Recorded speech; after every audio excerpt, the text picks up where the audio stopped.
First, we'll start with how's it feel to be going to state? Awesome. Just happy for this team, happy for the guys that came through today. Obviously that first game, battle, absolute battle. So, it was a fun game. We're just excited for our team. Well, and what did it take for you guys, to pull out a game like that where it just seems like every pitch is kind of live or die at that point? Honestly, it's kind of crazy. Like you said, it's every pitch. We kind of take that mentality into the next pitch or that pitch, like living down on that pitch. Or sometimes you move on to the next pitch. I think we did that really well towards the end of that game, down one, come back in the dugout, we're fighting and battling. So, it felt great. And in that 11th, what started working for you guys to get some guys on base and give yourself a chance? Honestly, just kind of the fight you had in the dugout. A lot of guys had some really good at-bats. So, just got some guys in scoring position and made some things happen. Well, and how good did it feel when you saw that pitch get away? You can take off for home to tie it, just to know that the game wasn't going to be over at that point. Yeah, it's awesome. Honestly, you're going to extend the game. And, at that point, everyone's down with pitching. The pitching rotations today definitely did not go as planned.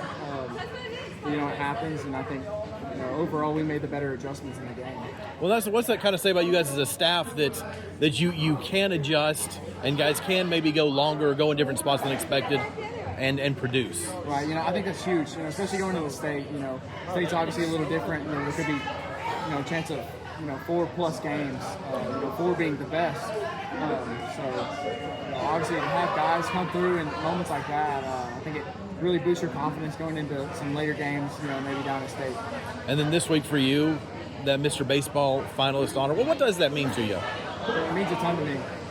Couldn't be more grateful and blessed. I couldn't do it without my team and the coaches. It means a ton to me, just everybody that supports me. Well, and for you, it's kind of a unique situation. You've been that finalist in Mr. Football and now Mr. Baseball. How do you kind of manage that to be able to play at a high level in 2 sports in that way and then get recognized for it? Honestly, play every game, locked in. It's hard. It's hard. With a bunch of guys, trying to help everybody out. But just being in a position, to try to lead these guys and help everyone any chance I can get. It means a ton to me. And hopefully 3rd time's a charm. We've been there twice, but hopefully this one's the one. All right. Thanks.